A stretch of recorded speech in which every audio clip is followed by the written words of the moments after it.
Sports Podcast.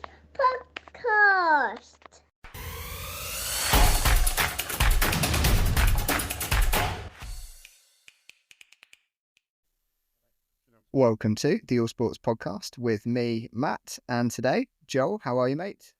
Hey, Matt. All good, thanks. How are you? All good as well. And Femi, how are you?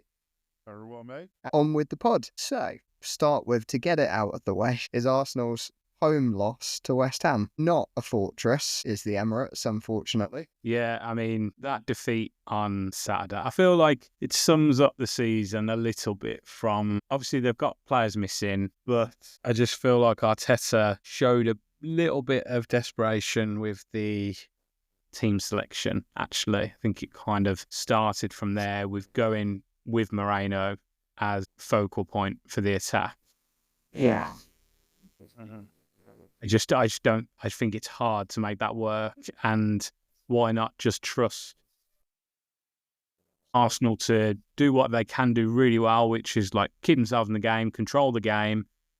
Set pieces are a huge factor for them, have been all season. Back yourself to nick something from that, but I just think he didn't trust them to do that, which is surprising. And I think that kind of seeps into the team. It seeps through the club. They're just constantly on this precipice, I feel like. Yeah, I think if Marino's got to knock on the door and say, Gaffer, I'm not a number 9. Because if he was, he'd be one. Yeah.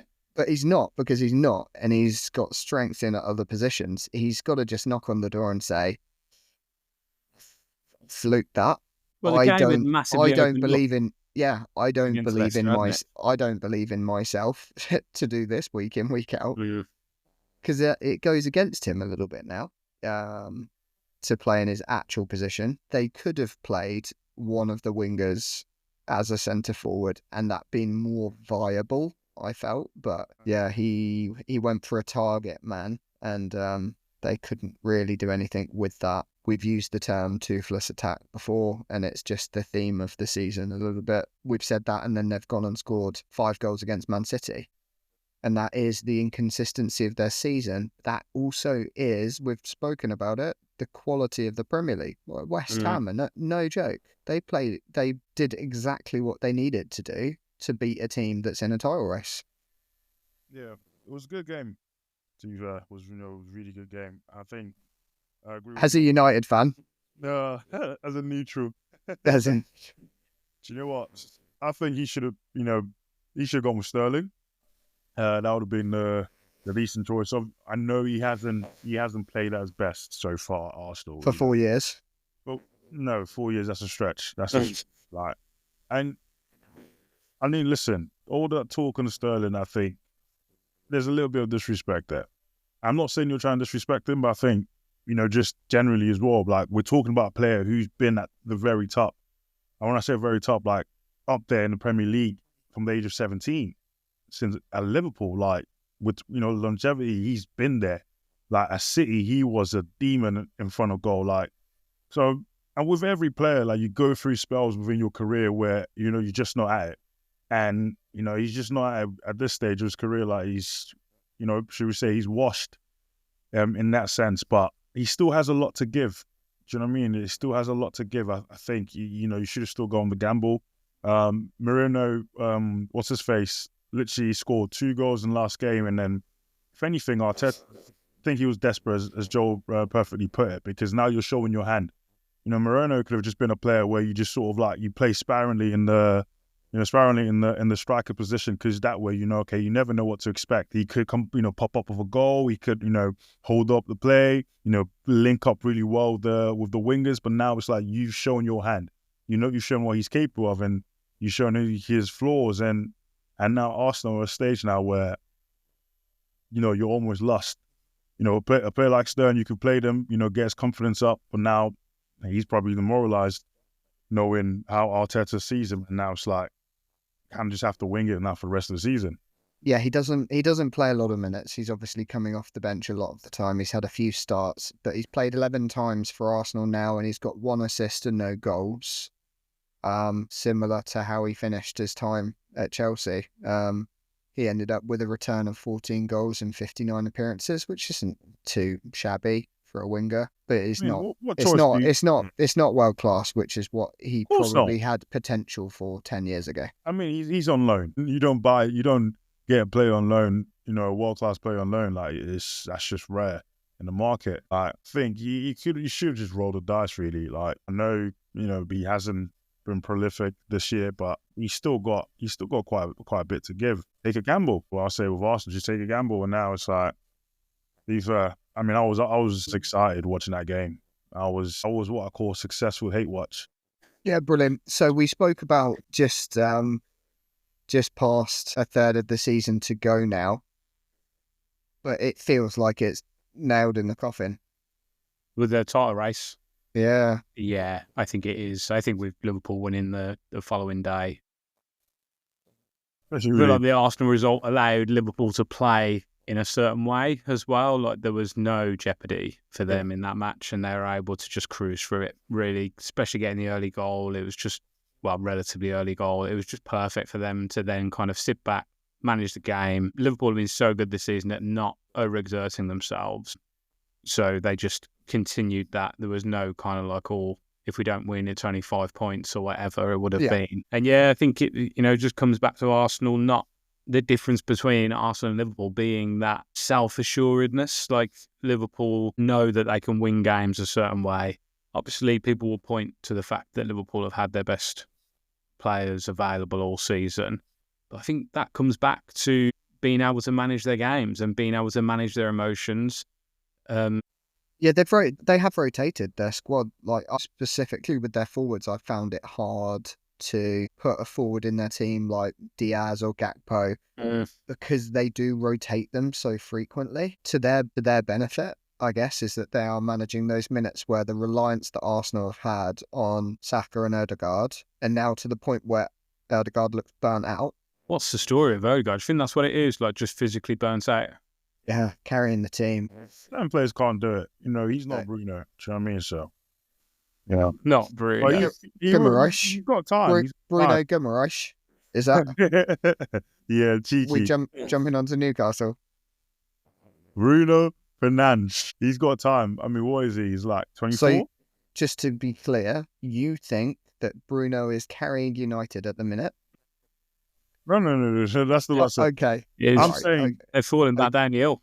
No. Let's be honest though. You swap Bruno for Odegaard, and Arsenal in a better position than they are right now, and that's a fact. They're still second in the league. They're still the second best team in the league.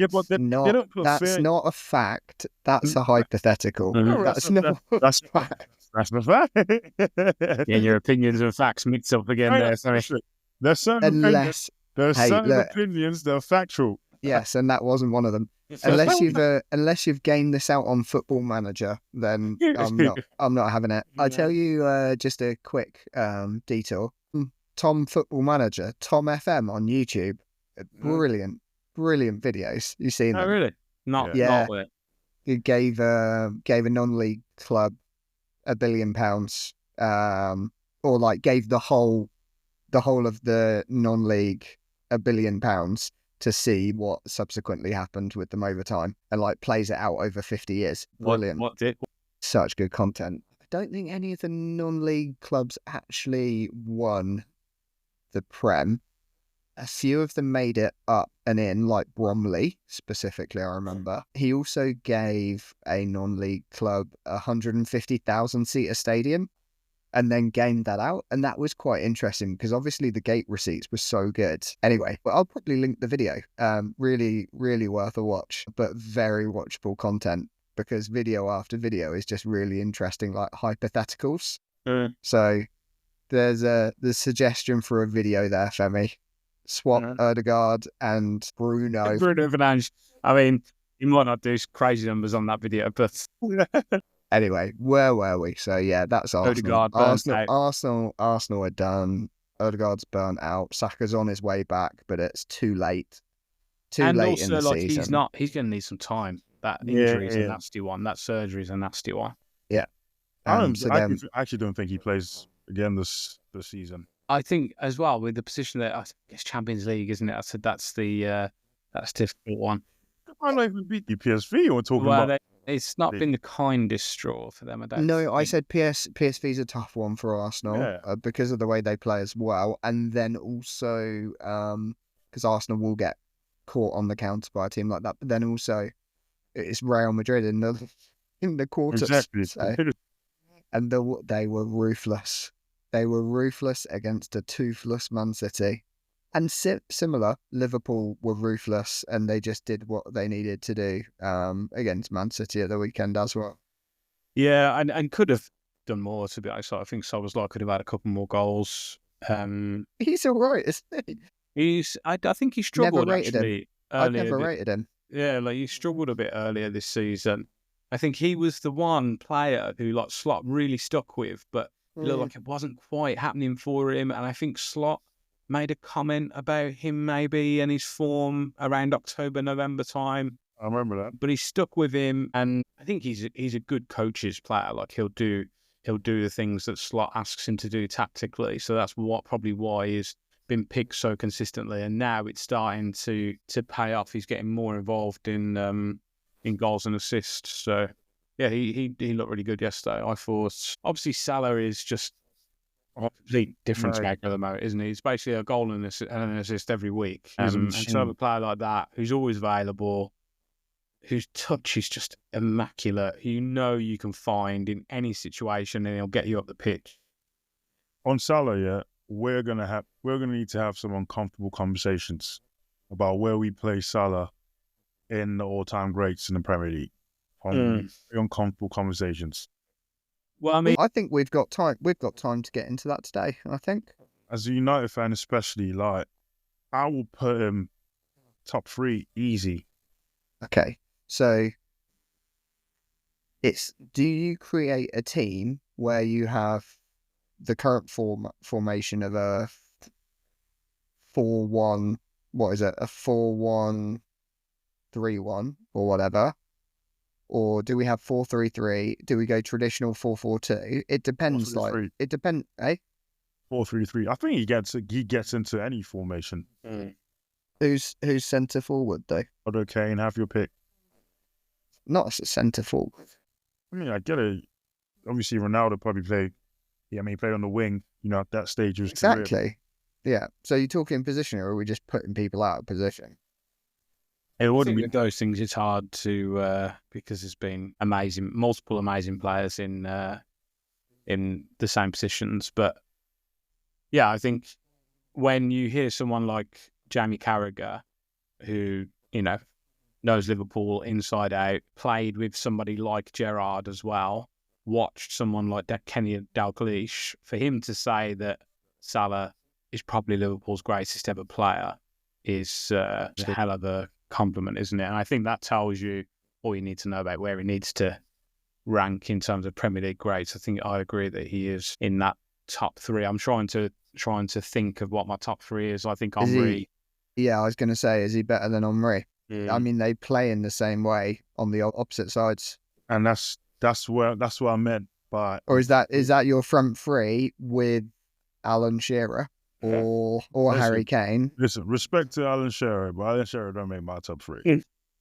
Oh, goal scorer, mate. Yeah, I mean, congrats to him. He's got cemented for life, but not on my top 3.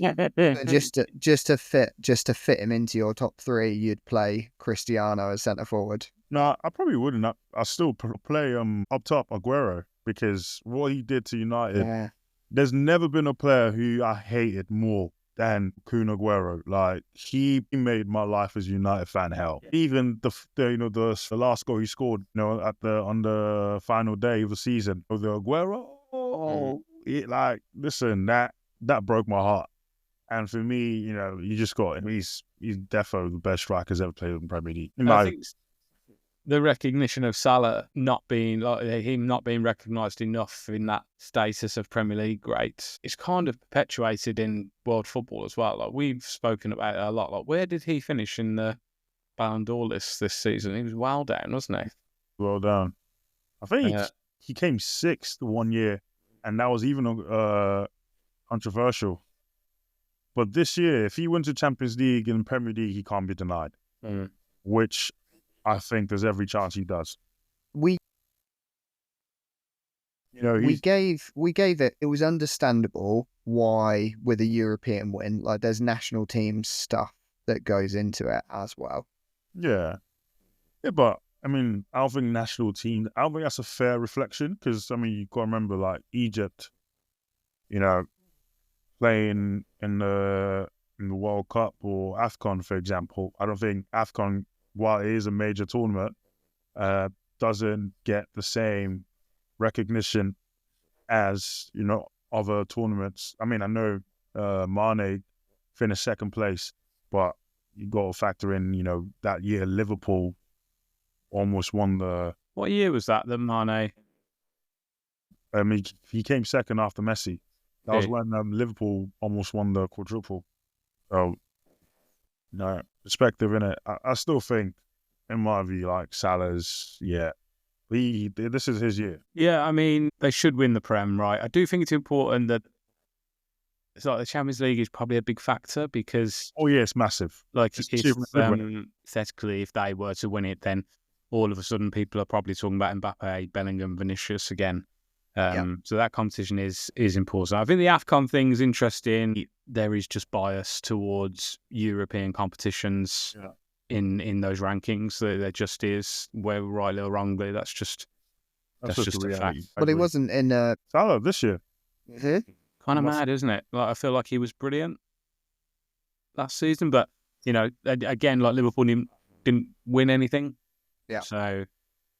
That is a trophies factor. Just count for so much. Yeah, there's too much other noise when that happens, isn't there? So maybe that shouldn't be. Haaland was golden boot in the Prem as well, wasn't he? Yeah.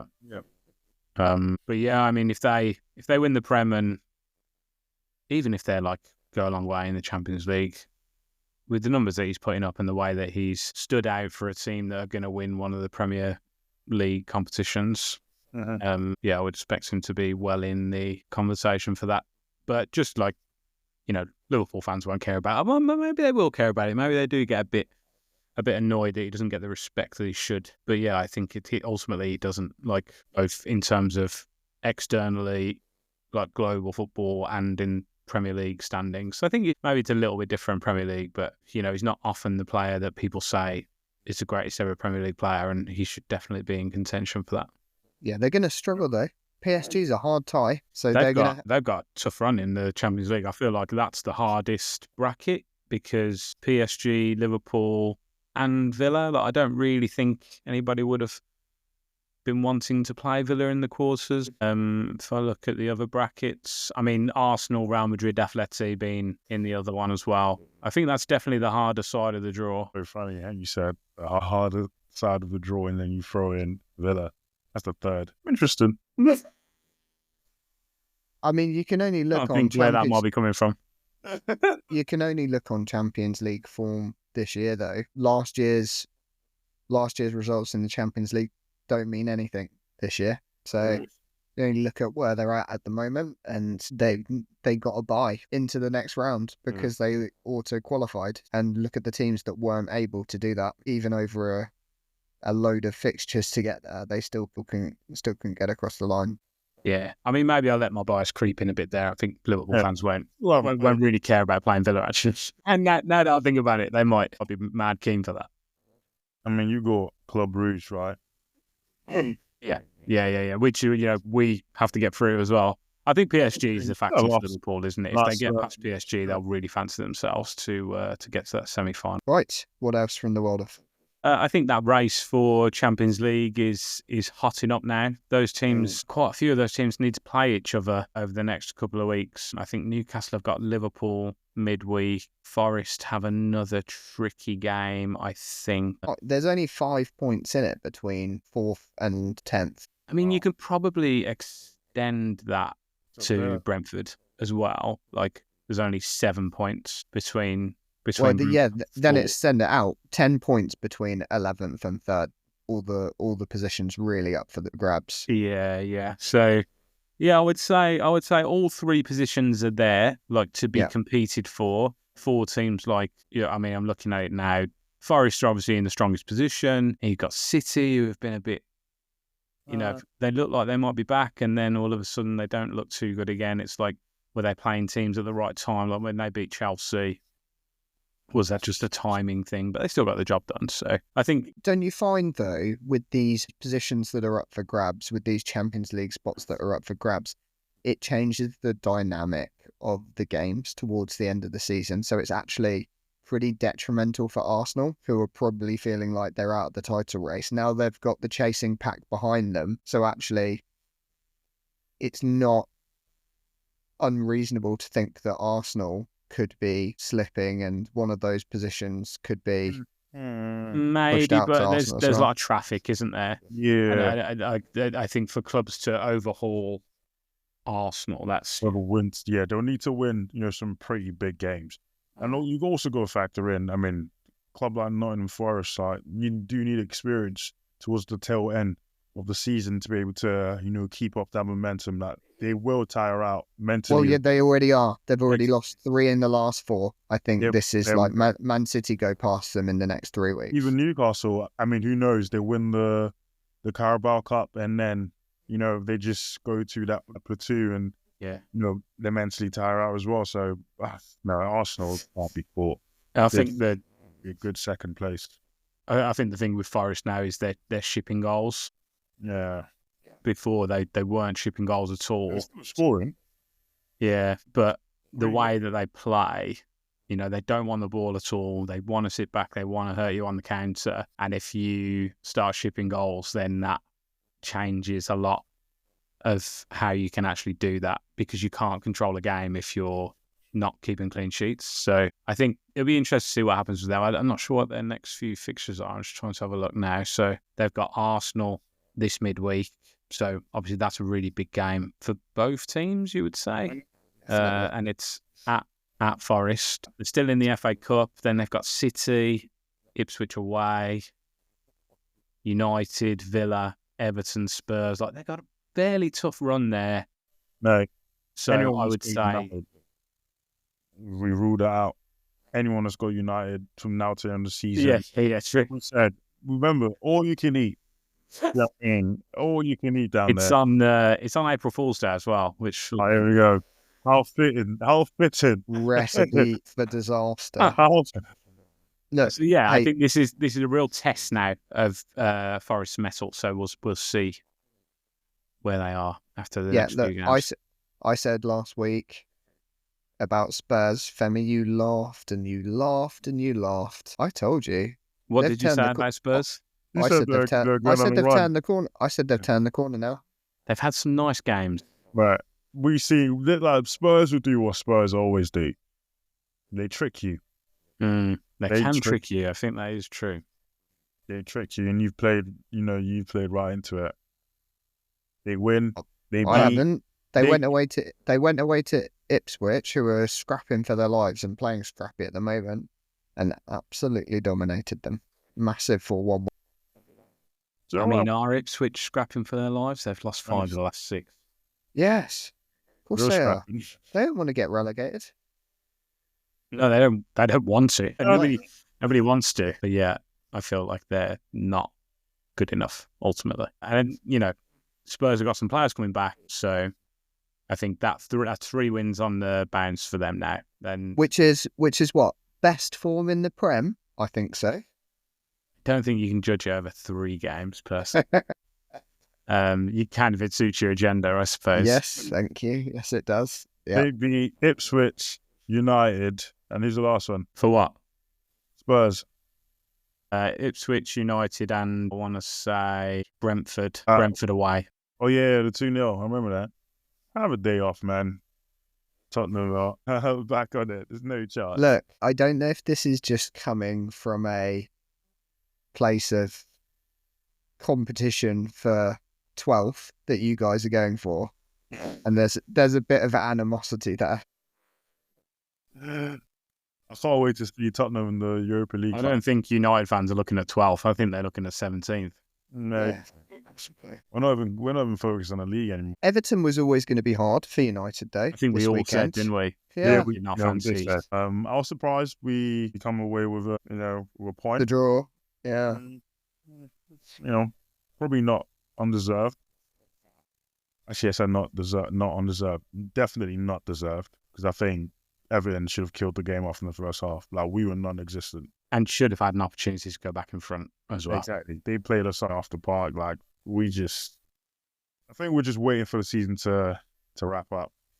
Do you think what's going on with Maguire? He had another one of those games, didn't he? Had an absolute mare. So many of those. What to expect from Harry now?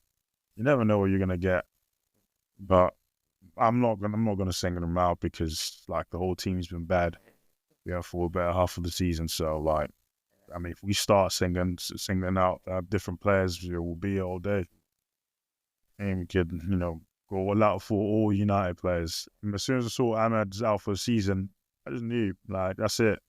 Season's done. The team would have felt that too, because a player on form, youth, energy, that gives a rise to the whole team. Oh, for sure. Like, I mean, it's a killer, that one. That genuinely broke my heart. Now, it was really nothing for us to look forward to. Just hope for a miracle in the Europa League.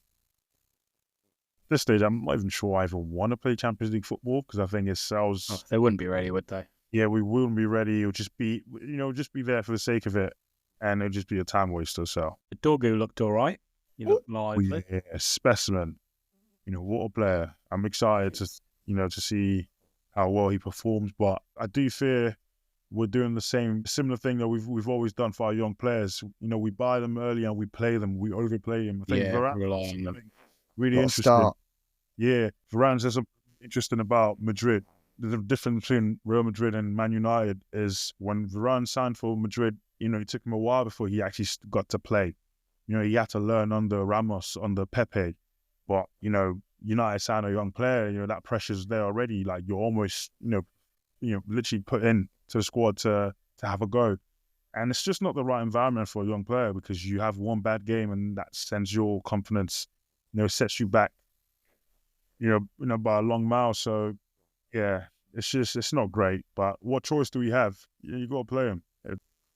He's the kind of player that I was talking about last week when I mentioned about like attributes players. Like, he's not relatively. I didn't know a lot about him. If I'll be honest, I haven't seen a lot of Lecce recently. Apparently, their system marries up nicely to what Amorim's trying to do, and there's a certain. He's exposed in the sense that he's come and he's got to play, but there's a certain comfort in his anonymity as well. Nobody really knows what to expect, rather than somebody young who a lot is expected of comes in, and that makes it doubly hard, I think. So yeah, it'll be interesting to see if he can kind of bed in for the rest of this season. They need some wins under their belt, don't they? Oh mate, desperately need some wins.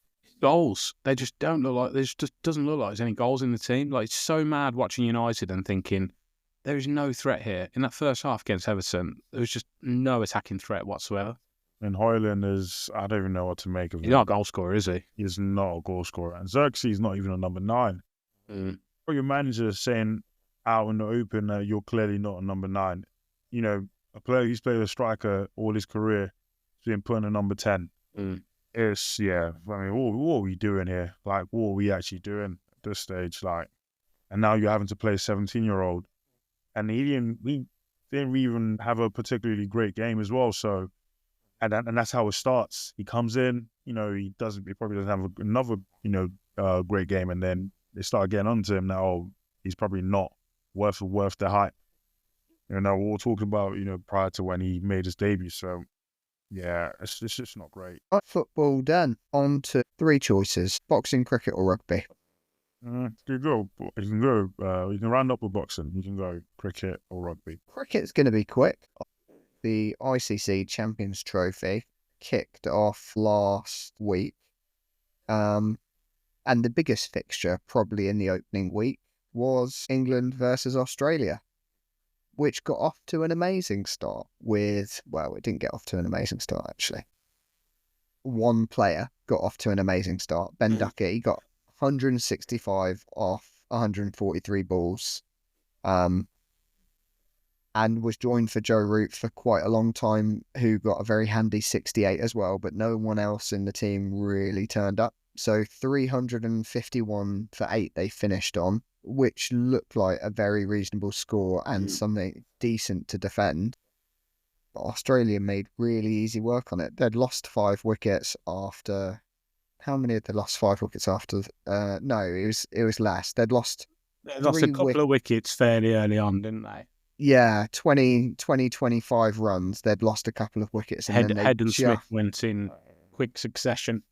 They did. And it looked like England were then on top, and they managed to blunt Australia's attack, but they just kept on building. And from Marnus Labuschagne onwards... again, he just steadies the ship, doesn't he? He can just come in and not even feel like looks like he's under any pressure.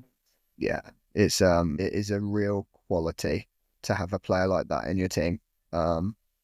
Looks like he's never had stress in his life, and maybe he feels like it, but he certainly doesn't show it. And yeah, him and Inglis then steered them over the line. What did you say about Inglis? What's his association with England? Well, he's a Leeds-born Coventry fan. There is a picture of him on the BBC website receiving an award from the Kaiser Chiefs in his school days on the outskirts of Bradford. And his name is Inglis. Inglis. So of course he played for Australia. Yeah, he did and scored 100. Whoa! You see what cricket? So yeah, I'm not sure what happened with him for him to be turned out for Australia. Obviously, he's got some heritage there. You see what cricket? Do you have the same player throwing and batting? Say again? You see with cricket, do you have the same player throwing and batting? Throwing. Cool. So we're gonna. I said to Femi, when there's a sport that you're not so strong on, just ask some questions. Just ask some questions. Grow your knowledge. What's the toe? Bowling. Oh, Bob. Oh, I'm gonna cry. Oh my God. I love that Matt was just going to breeze past it as well. He was just going to explain. He's getting better. I couldn't let that go. I couldn't let throwing go. I'm sorry. They're called... So ones that do both are called all-rounders. So you have a bowler, a batter, an all-rounder, and a wicket-keeper are the core positions that you'd have in the team. And Inglis is a wicket-keeper. Well, those are the ones that catch it. Well, this has made me talking about Australia, England a little bit lighter. So thanks for that, Femi. But yeah, Inglis got 120 off 86 balls, so a pretty ferocious strike rate.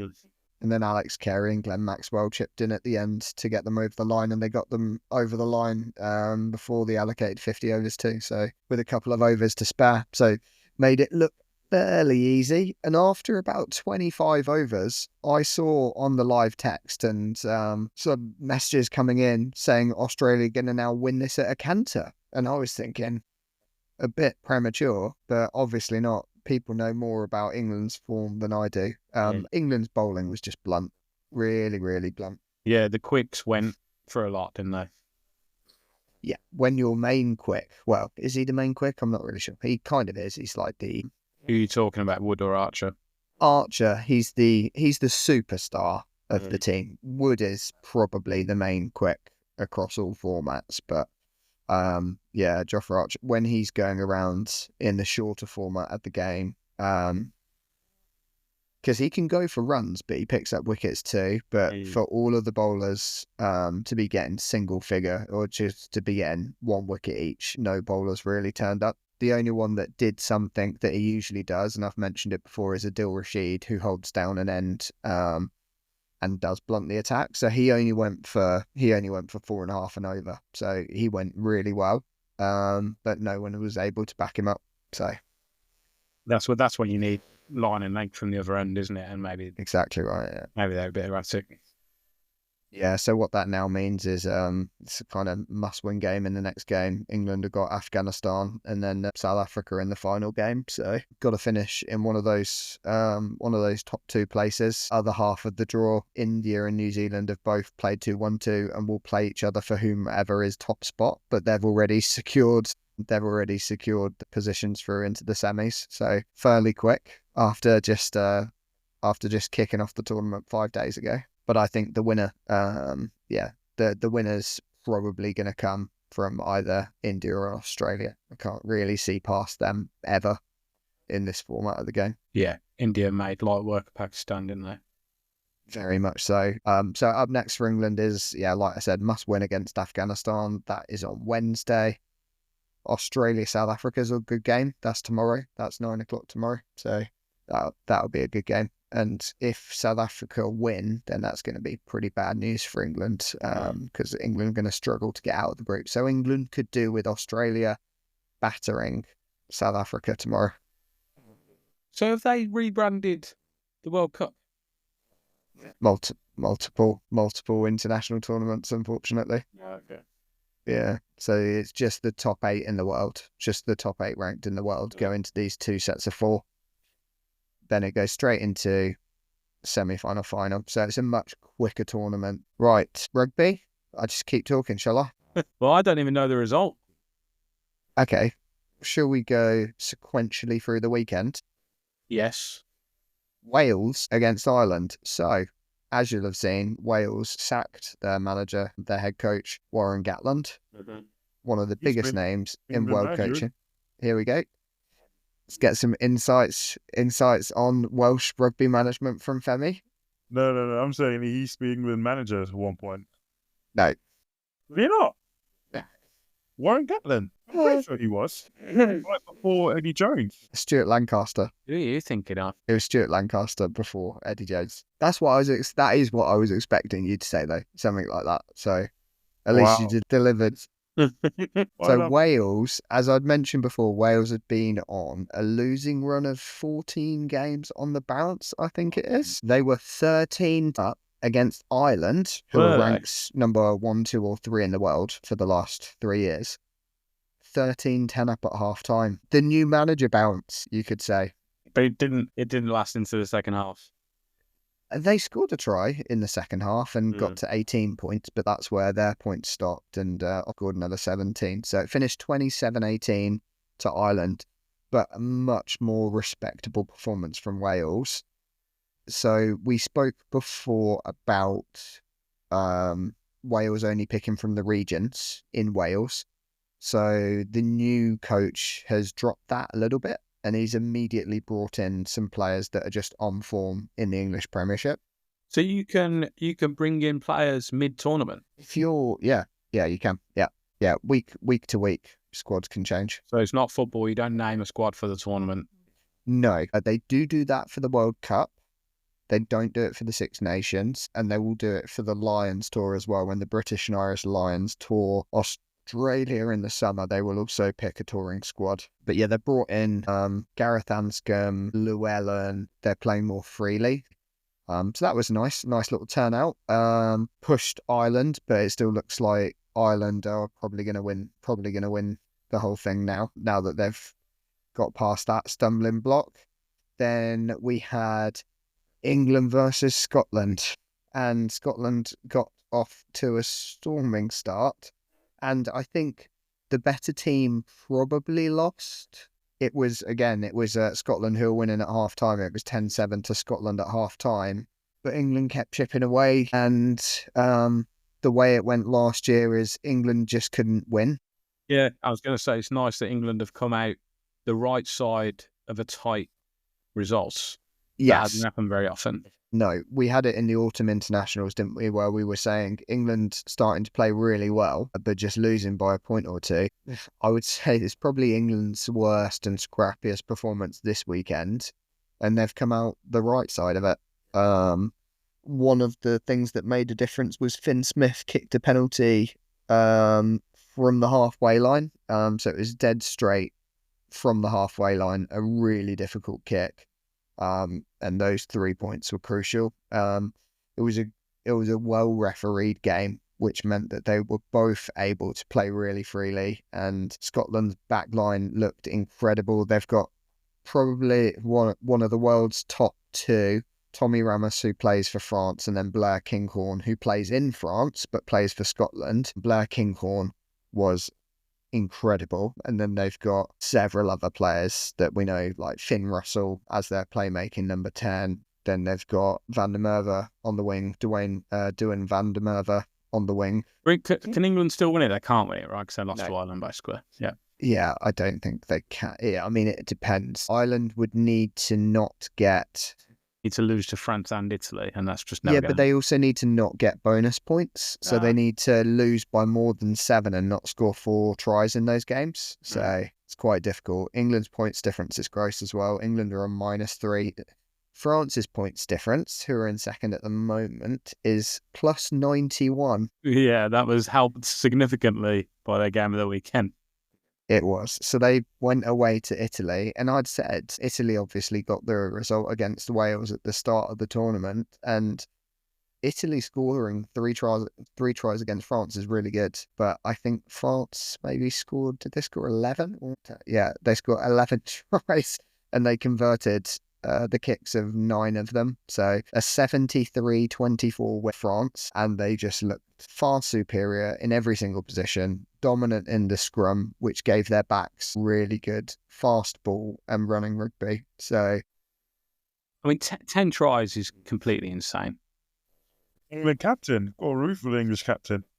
Hey, since he's taken over as England captain, I've seen a new Maro Itoje. He got this illness a few years ago, and he still kept getting picked and was playing okay, but he was like a 6.5 out of 10 every week. And since he's been given the England captaincy, he's been an 8.5, 9 out of 10 every week. I mean, they've only played 2 games,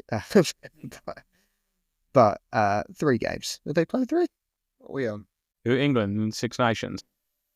Yeah, 3 games. 3 games, yeah. But he's been outstanding at his very, very best. And I think he's broken away from Rock Nation, actually. I don't think he's represented by Rock Nation anymore. I think they've lost. Yeah, he ended it. He was with them for 4 years, but in that period, I just don't think he did particularly well on the field. I think it maybe coincided with his illness. Now, unfortunately, Marcus Smith has just signed to Rock Nation, so hopefully he doesn't follow suit in terms of form that Itoje did. But they're just trying to raise his profile and create a brand, and brands and rugby players, it's just not. Yeah. It's not really in line with how they do it. It's very much humility and keeping a low profile. So these Rock Nation rugby players is really breaking the mold, and it's not really landed yet. I don't think I've seen it work particularly for any player specifically. Whereas Antoine Dupont, sponsored by Eden Park, the French clothing brand, is impeccable. Very, very good content. You looking up Dupont or Eden Park, Joel? Eden Park. Eden Park is a very, very specific rugby clothing brand. Is it? Dupont doesn't even look like a proper player. He doesn't have the physique. That's the great thing about rugby, Femi. It's for all shapes and sizes. I'll send you a highlight reel of Dupont, and you'll see his physique. Yeah, I mean, to me, he looks like a barrel. Maybe I'm comparing him to me, innit? Oh, come on, let's round off with boxing. Yeah. Tell us what happened, Femi. Amazing. Oh, We'll start with Dubois. What should have been this weekend?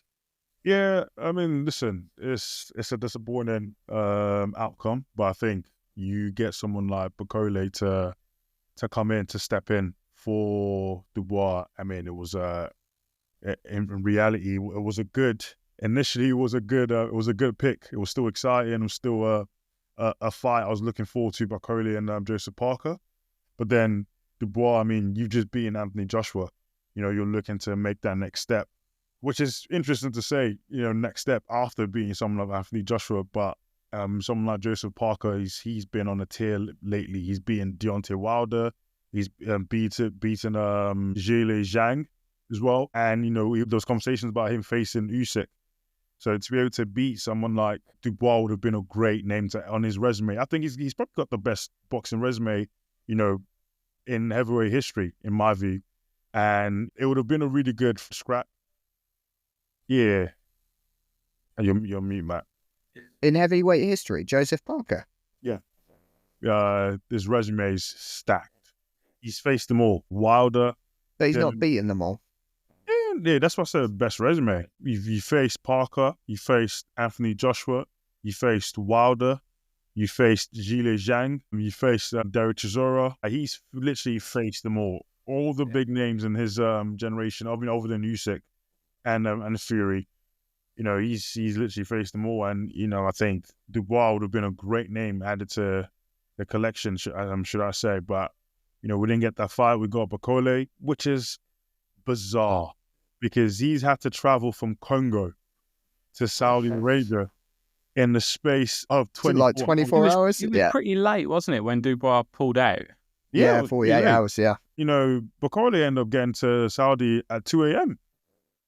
It's a bit, isn't it? It's a big payday, I suppose. Yeah, massive. Yeah, I think apparently it was yeah.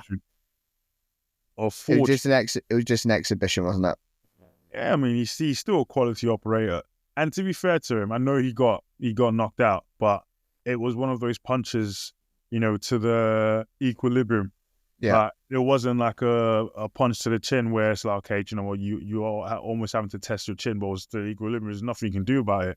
Yeah. Your legs give up on you. At one point, I thought Parker actually missed a punch.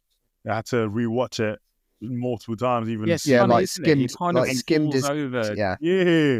I thought it was like Well, what's it called? You know it with babies, Joel. What's the soft bit on the head called? Like the fontanella? I can't remember what it's called, but yeah, I know. I think it's called the fontanella. It's like he's still got the soft bit of his head. He just clipped his fontanella and down he went.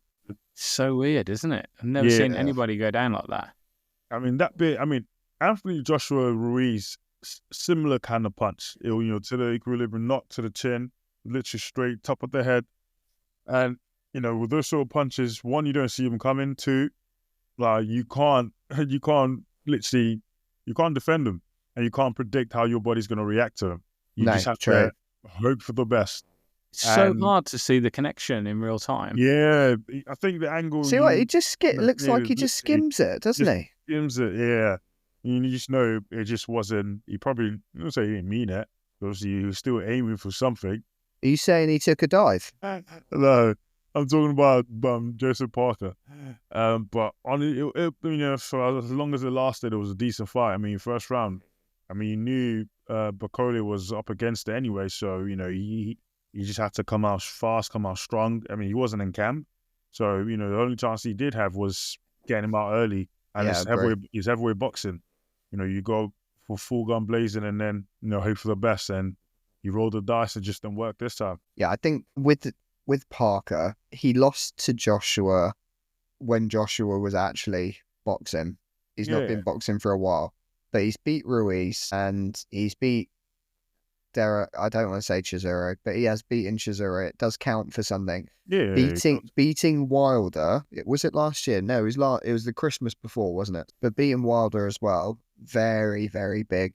Had he have beaten Dubois, with Dubois having just beaten AJ, it's almost like he would beat the person that beat him. It's kind of like that awkward rule of being better. Boxing maths. Coincidentally, yeah, boxing maths. Yeah, I think he would have been a contender for Usyk. I think. Oh, for sure. I think even now he's probably even a contender for Usyk. Yeah, I still think it might be a money spinner first. Like, I think it might be Fury Joshua is going to be the fight first. Is going to be the next big fight first.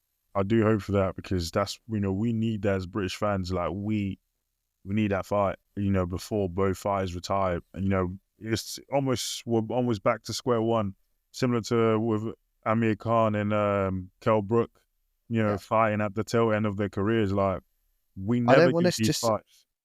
Just to have these series of losers. Of Joshua and Fury have lost their last fights, and now the losers are fighting each other. It kind of feels like you need like a Dubois Usyk or a Dubois Parker.